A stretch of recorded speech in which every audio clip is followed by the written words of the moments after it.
Joined now by Vicki McKenna for our weekly segment, Culture Cast. Vicki, Merry Christmas to you, and thanks for joining us. Merry Christmas to you and to everyone who is watching. Now, we have an interesting story here. I mean, I've thought aloud about this many times. I've been talking to other people about it as well. Where is the class action suit? We've got children being vaccinated without their mother's permissions. We have school kids being just harassed. In California, 496 employees of the LA school district were fired simply because they had not been vaccinated. And now 35,000 LA district school children are going to be forced onto computer distance learning in January because they have not been vaccinated. We now also know that the governor of Louisiana has just mandated vaccines for every single public school child. For kids, and kids don't get that sick from COVID. They don't die from COVID. And yet now you're mandating them for kids. It's madness. I don't know where the class action suits are, but one ought to be brought. One also ought to be brought against an employer who would order a vaccine mandate, and that person would have been injured, significantly injured by the vaccine. If you can't sue the companies, then you ought to sue your employer. Because remember, we've indemnified the companies from any kind of liability. And make no mistake, these vaccines are still under emergency use authorization, which means they are still protected from liability. They're not going to be paying out vaccine injury claims. People ought to be bringing these against their employers as well. I don't know if everybody just assumes that that they can't win if lawyers won't take it. But moms are pushing back when you look at the school mandates and the orders from the school, or the separation of children whose parents do not want them to be vaccinated against COVID because they don't need it, and you don't put an experimental drug into a child's arm who does not need it, who is not going to become significantly ill from COVID. These mothers are angry about this, but I don't know if it's too soon, or we haven't just gotten to peak COVID disgust yet. But I think it's coming, and I think you are, particularly with this Louisiana governor's decision, I think you are going to see enormous pushback because this puts kids at risk. So what's going on here? We now know that this dreaded Omicron strain, even by the woman who discovered it in South Africa, is weaker than the other strains. Yeah. It doesn't seem like mortality rates are up. Why now, at Christmas time, are all of these states tripling down on brand new masks? What's the reason for it?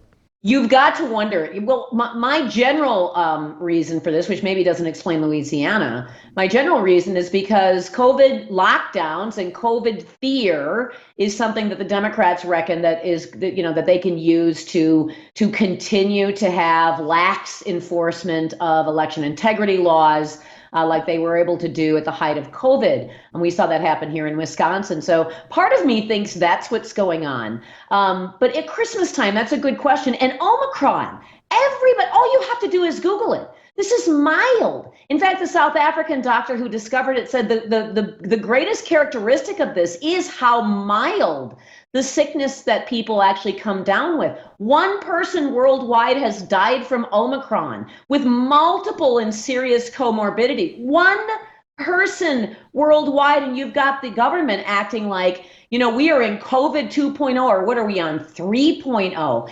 And here's the other thing. People are sick of this. They're done with this. They're done with mask mandates. They're done with vax mandates. They want to be able to be trusted to make the best healthcare decisions for themselves and the best healthcare decisions for their kids. And the tyrants at the top I think they're sensing that maybe they're about to lose control. And so perhaps this is a last gasp to try to keep people under their thumb. It is very, very Orwellian, and again, I used that term before. We now have the rewrite of Orwell from the perspective of his daughter. We talked about it on your show earlier this week. Crazy times. But with regards to this, there's something more going on, I think, too, with the Christmas nature of this. This is the time where people perhaps more than any time of the year, they gather, they get together. I think there is a lot of joy on the part of progressives to be able to undermine Thanksgiving, to be able to minimize Christmas, to break up these unifying family dinners that bring us together as a country, that make us see the best of our country. We want them scared and angry. And I noticed the one thing that didn't stop over Thanksgiving, when all the moms and dads and the people were supposed to be separated, one thing that didn't stop is the attack on the Thanksgiving holiday, right? No, about how racist it's white it is. supremacist. Exactly. Yeah. And there is something about this, I think. After the break, I'd like to ask you the broader question, because this vaccine stuff is one thing, but there's a huge movement across many, many lines here to allow the futures of children in the hands of strangers and government officials as opposed to parents. And I want to get your thoughts on that.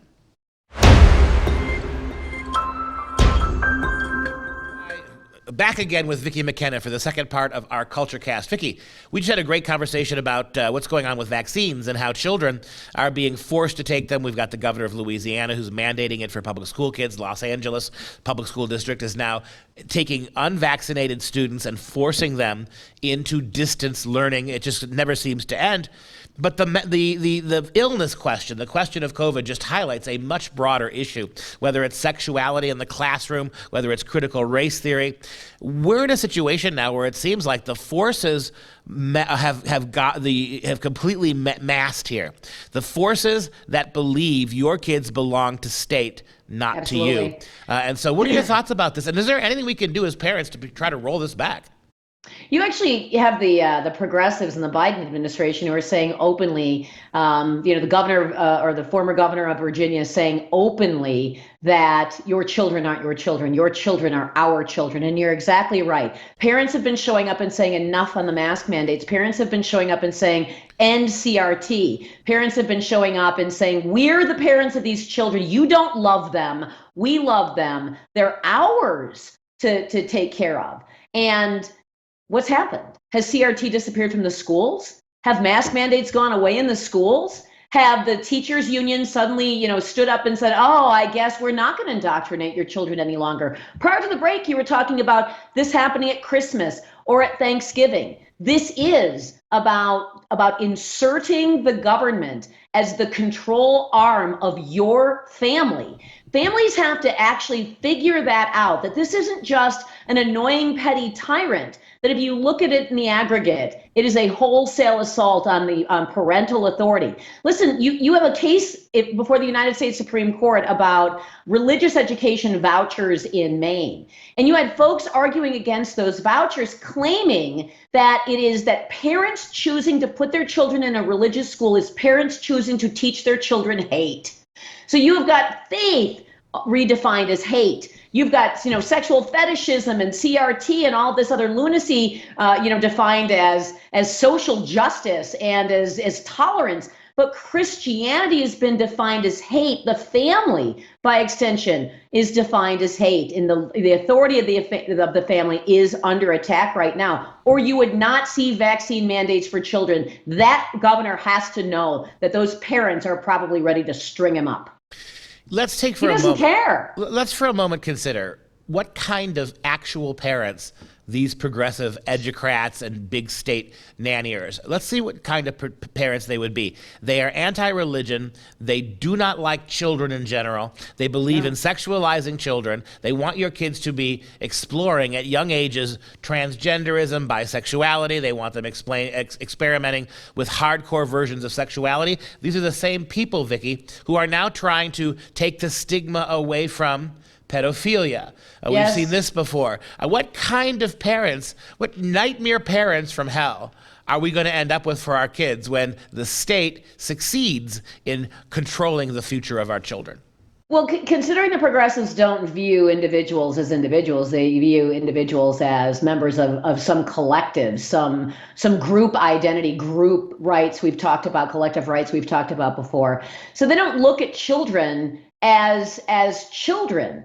You've got to wonder whether or not the parents look at their children not, as entities unto themselves, but as mechanisms of, political virtue signaling or things that are there to serve a particular political message. Now, I'm not saying all Democrat parents or all liberal parents or anything like that, but there is a cadre of parents who truly believe that manipulating children and directing the things they learn, the language they use, the concepts they're exposed to is what ultimately is going to bring about the revolution. Remember what Bill Ayers said, and he said it in a speech to Hugo Chavez in Venezuela. He said, the motor force of revolution begins in the schools. I think what we are seeing here is the motor force of revolution.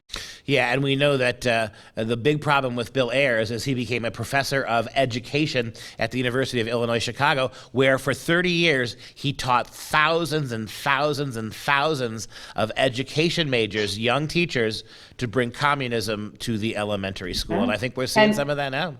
And teaching kids to hate themselves, teaching kids to hate the concept of individualism, teaching kids to hate God, teaching kids to look at each other and judge each other based on external things like skin color or sexuality. It is not going to end well for Western culture.